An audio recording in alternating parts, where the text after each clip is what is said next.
নমস্কার বন্ধুরা, নতুন রেসিপিতে আপনাদের স্বাগত। আজকে আমি আবার একটা অন্যরকম রেসিপি নিয়ে এসেছি। আজকে আমি করে দেখাবো খুব সহজেই কিভাবে গাজরের হালুয়া করা যায়।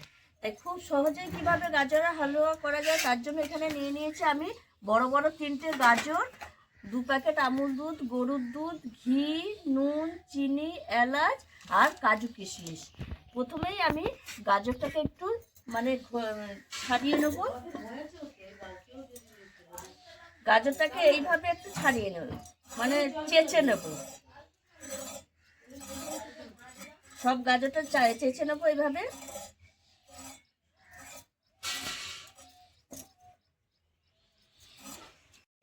গাজর সব ছাড়িয়ে নিয়েছি, এবার আমি একটু কেটে নেব। একটু এইভাবে কেটে নেব, এইরকম ভাবে সব গাজরটা কেটে নেব। গাজরটা আমি কেটে ধুয়ে নিয়েছি। এবার একটু গাজরটা উনুন ধরিয়ে কড়াই বসিয়ে দিয়েছি। গাজরটা একটু ভেজে নেবো, তা নাহলে গাজরে একটা গন্ধ থাকে, সেই কাঁচা গন্ধটা যাওয়ার জন্য আমি একটু ভেজে নেবো। তার জন্য কড়াইয়ে দিয়ে দেবো ঘি। আর হালুয়া মানেই একটু ঘি বেশি দিতে হবে। আর দিয়ে দেবো 3টে গোটা এলাচ। দিয়ে আমি গাজরটা একটু ভেজে নেবো। গাজরটা 2 মিনিট মতো ভেজে নিয়েছি, আর কাঁচা গন্ধটা চলে গেছে। এবার এই গাজরটা আমি এই প্রেসারে দিয়ে দেব।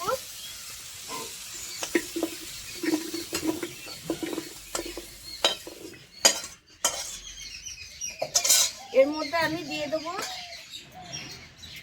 একটু নুন, সামান্য একটু দেবো। আর দিয়ে দেবো এই যে দুধ, গরুর দুধটা দিয়ে দেবো।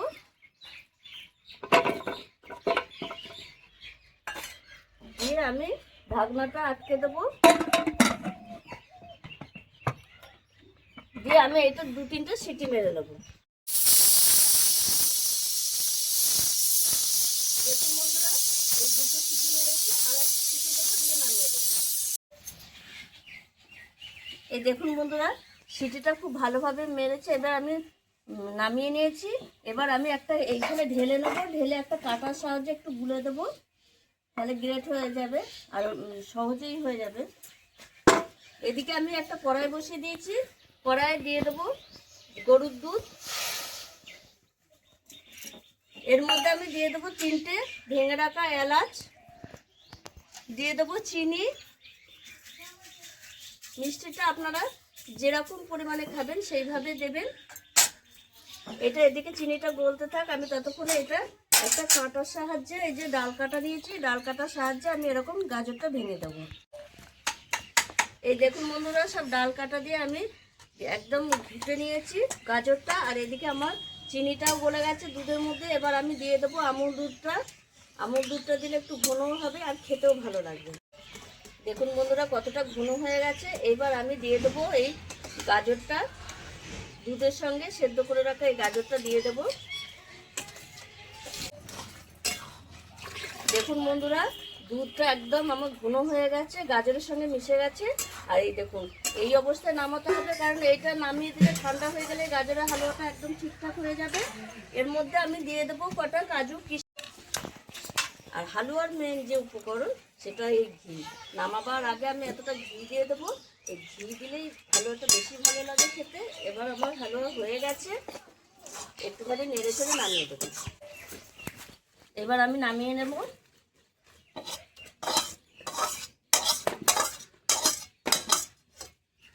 ঠান্ডা হলে এটা একটু অসাধারণ একটু জমে যাবে, আর আরও সুন্দর লাগবে দেখতে। ওপর দিয়ে আমি কটা কাজু কিশমিশ দিয়ে দেব।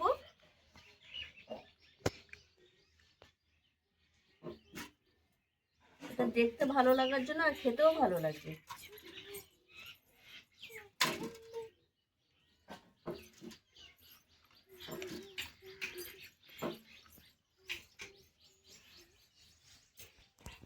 আপনারা এইভাবে একবার গাজরের হালুয়া খুব সহজ উপায়ে বাড়িতে করে খাবেন। এই সময় তো গাজর অ্যাভেলেবল পাওয়া যায়, 12 মাসই পাওয়া যায়, কিন্তু এই সময়টা বেশি। তাই এইভাবে গাজরের হালুয়া করে খাবেন, অসাধারণ লাগে। আর আমার এই ভিডিওটি যদি আপনাদের ভালো লেগে থাকে, লাইক করবেন, শেয়ার করবেন, সাবস্ক্রাইব করবেন। আবার দেখা হবে একটা ভিডিও।